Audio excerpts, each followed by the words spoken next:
teman-teman, perkenalkan kami dari kelompok 8. Di sini kami akan menjelaskan dimensi pendidikan IPS dan contohnya. Saya sendiri Siska Sonda dengan akhiran NIM 179. Baik teman-teman, di sini kita mengetahui terlebih dahulu apa yang dimaksud dengan dimensi pendidikan. Dimensi pendidikan dapat merujuk pada aspek-aspek penting dalam pendidikan, seperti manajemen, raport, peserta didik, dan karakter. Dimensi pendidikan dalam IPS meliputi pengetahuan, keterampilan, nilai, dan sikap, serta tindakan.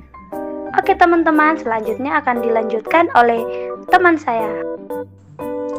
Baik, selanjutnya perkenalkan nama saya Nurhanifah Lagiro dengan NIM A401231169. Di sini saya akan menjelaskan tentang dimensi pengetahuan. Dimensi pengetahuan meliputi fakta, konsep, dan generalisasi. Fakta adalah kejadian, tindakan, objek, atau gejala yang sudah atau dapat dibenarkan oleh indera.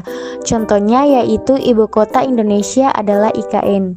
Selanjutnya konsep. Konsep adalah pengertian atau definisi yang disimpulkan dari sekumpulan fakta yang memiliki ciri-ciri yang sama. Contohnya adalah memahami prinsip-prinsip dasar demokrasi seperti kebebasan berpendapat, pemilihan umum, dan pembagian kekuasaan. Dan yang terakhir ada generalisasi. Generalisasi adalah paduan dari dua atau lebih konsep.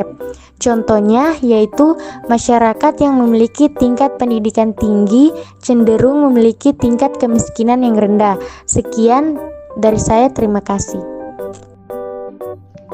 Halo teman-teman, perkenalkan nama saya Monalisa Linggi dengan NIM A401231189. Di sini saya akan melanjutkan materi dari teman saya. Dimensi keterampilan. Pendidikan IPS sangat memperhatikan dimensi keterampilan, di samping pemahaman dalam dimensi pengetahuan.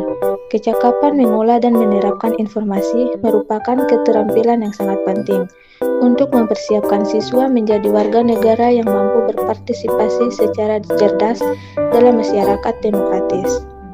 Berikut contoh dari dimensi keterampilan. Yang pertama, keterampilan kognitif. Keterampilan kognitif adalah kemampuan individu dalam mengolah, memahami, dan menggunakan informasi untuk berpikir, belajar, dan memecahkan masalah. Keterampilan ini mencakup berbagai aspek seperti perhatian, ingatan, pemecahan masalah, pengambilan keputusan, dan kreativitas. Yang kedua, keterampilan motorik.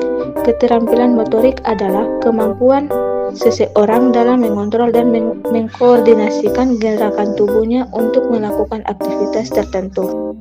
Perkenalkan, nama saya Joti dengan NIM A401231180. Di sini saya akan melanjutkan materi yaitu dimensi nilai dan sikap. Pada hakikatnya, nilai merupakan sesuatu yang berharga.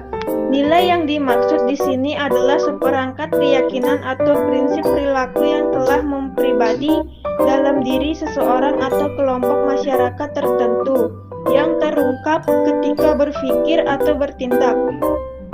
Umumnya nilai juga dipelajari sebagai hasil dari pergaulan atau komunikasi antar individu dalam kelompok seperti keluarga, himpunan keagamaan, kelompok masyarakat, atau kumpulan dari orang-orang yang memiliki satu tujuan.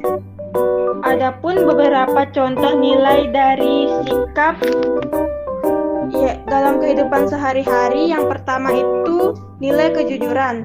Contohnya, seorang siswa mengembalikan dompet yang ditemukan di sekolah kepada guru tanpa mengambil isinya. Yang kedua, nilai tanggung jawab. Contohnya, seorang pekerja menyelesaikan tugasnya tepat waktu meskipun tidak diawasi oleh atasan. Yang ketiga, nilai gotong royong. Contohnya, warga desa bekerja sama untuk membersihkan lingkungan dan memperbaiki jalan yang rusak. Yang keempat, nilai toleransi. Contohnya, seseorang menghormati perbedaan agama dan suku di lingkungan tempat tinggalnya. Dan yang terakhir itu nilai disiplin. Contohnya, seorang siswa datang ke sekolah tepat waktu dan selalu mengerjakan tugasnya sesuai jadwal. Nilai-nilai ini sangat penting dalam membentuk sikap positif dalam masyarakat dan mencerminkan karakter individu yang membaik. Assalamualaikum warahmatullahi wabarakatuh. Perkenalkan, nama saya Asma Nadia dengan NIM A401239191.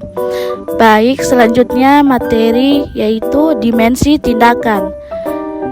Tindakan sosial merupakan dimensi PIPS yang penting karena tindakan dapat memungkinkan siswa menjadi peserta didik yang aktif. Mereka pun dapat belajar berlatih secara konkret dan praktis dengan belajar dari apa yang diketahui dan terpikirkan tentang isu-isu sosial untuk dipecahkan sehingga jelas apa yang akan dilakukan dan bagaimana caranya. Para siswa belajar menjadi warga negara yang efektif di masyarakat. Adapun contohnya yaitu seperti kegiatan mengerjakan cara berorganisasi dan bekerja sama, mengajarkan memecahkan masalah di kelas. Itulah contoh dari dimensi tindakan.